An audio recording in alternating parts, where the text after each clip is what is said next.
he Faklam kan ron entir tur hi kan kumpuan Hlimhlimi le chanania zaina story tla pui kan ron entir tura hi chuanin khopa khata hianin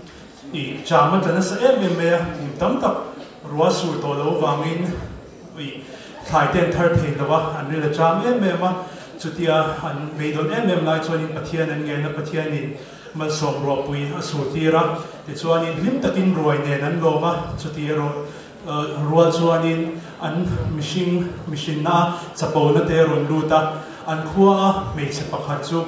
an ensana an nei am anei velowa an shiata wangin le sumle pai moina te anei lo an shiata wangin an hoisana mase chulu chuan thil special takaneya ani chuan Thinlung Hlimhlimi apon lamlan dan ai mai na chung lam Hlimhlimi na kha aneya chu he kan lam ron entir tur hi nia atopa celebration dance pakhat kan ron entir don boka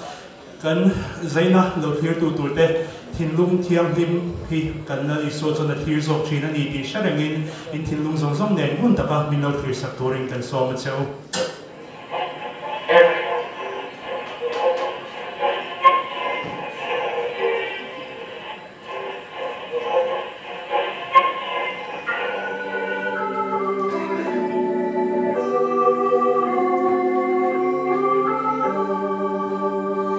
Malsawm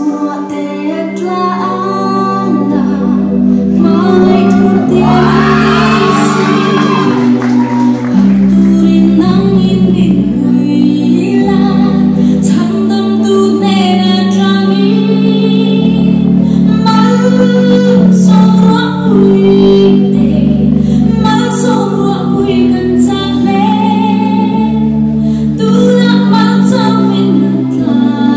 mai Ruahpui me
预表做。